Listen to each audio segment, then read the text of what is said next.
August Horch was one of the most significant pioneers in automobile history. His limousines and sport convertibles stood for incomparable luxury in their time. The August Horch Museum in Zwickau serves as a tribute to this unconventional engineer, who was not only the creator of an automobile legend, but whose effects and ingenuity still live on today.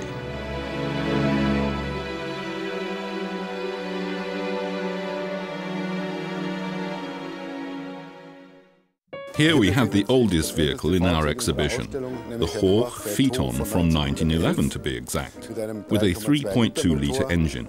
This automobile is the visitor's first impression and the prime specimen in the museum's collection. Only 10 years earlier, most everyone still drove in carriages, and it shows with the Horch Phaeton. Wooden wheels and mudguards are reminiscent of horse and cart. The same goes for the running boards for petrol cans and the gas feed for the headlights, and also the fact that the steering wheel was on the right. So the coachman, the driver, could always keep an eye on the roadside ditch. The exterior handbrake and gear shift are also more reminiscent of a carriage than a car. And here we have the oldest Audi represented in the museum. It is a Type B, which was constructed beginning in the year 1911 in this building. This is the vehicle that August Horch drove in the famous Alpenfahrt rally. The Alpenfahrt course was the most difficult alpine test of its time. It is comparable to today's World Rally Championship. August Horch wins the Alpenfahrt in the Type B 3 times in a row, thus establishing, only 2 years after its founding, the company's motorsports reputation, for which Audi is still renowned today. But why does Horch build an Audi? In 1909, the uncompromising engineer leaves his own enterprise because of differences of opinion with his business partners, only to found a new factory in the same year. But the fledgling automobile company has one fundamental problem. It has no name. The right to the name Horch still resting with the original company. A fitting name is imperative. But August Horch and his old friend and financier Franz Fickentscher cannot think of an appropriate moniker. Fortunately, Fickentsche's 10-year-old son Heinrich, a studious pupil of Latin, has the saving idea. Audi?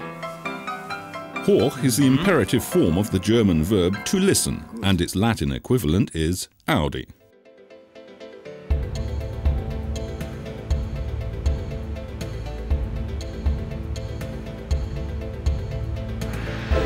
At the beginning of the 20th century, automobile construction means a lot of manual labor and heavy machinery.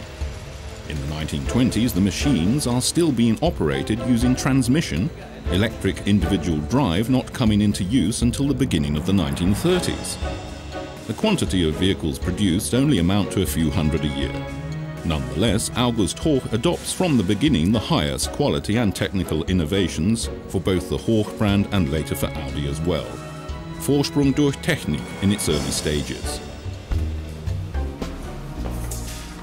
We are now in the mechanical assembly, the heart of a factory in those days. This is where everything was turned, milled, machined, sawed and stamped.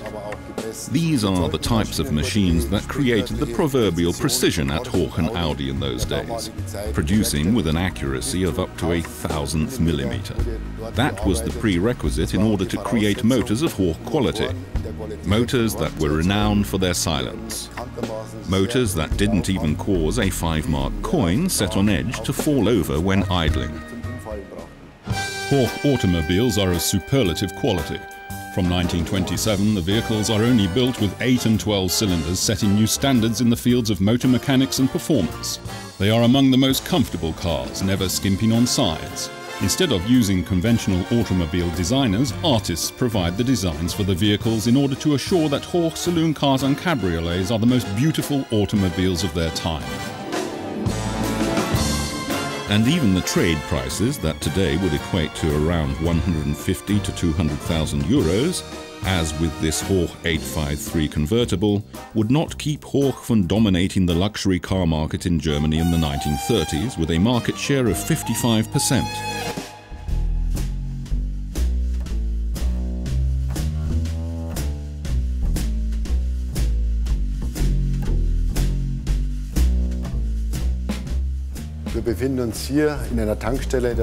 This is a petrol station from the period of the 20s and 30s, a very important time.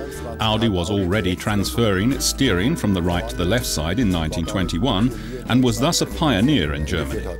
But other important technical highlights as well, like the oil filter, which contributed substantially to the life of the engine, and various other innovations were developed. On the whole, however, things were on the decline by the middle of the 1920s.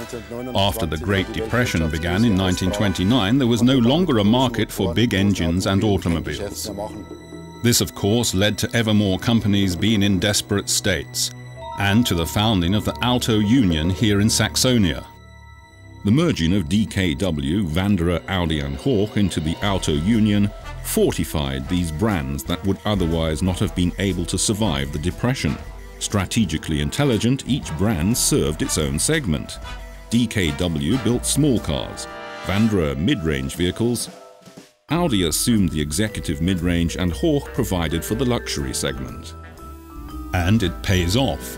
By 1937, every fourth vehicle in Germany is an Auto Union product.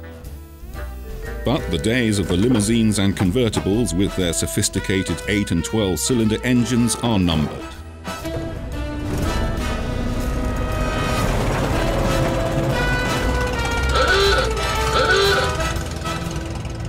Hoch senses that an era was coming to an end that probably is never going to come back. The Great Depression in the late 20s is just the first drawback. The upcoming World War II marks the beginning of the end of an automobile era. With the end of World War II came the end of the glorious history of the Auto Union, with its four brands Audi, DKW, Hoch and Wanderer.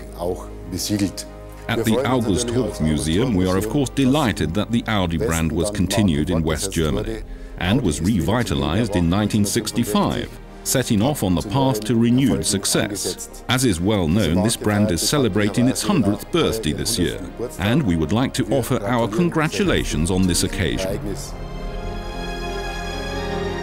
With a sense for innovation, the courage to take risks, and an entrepreneurial spirit, August Hoch left his marks in the automobile history.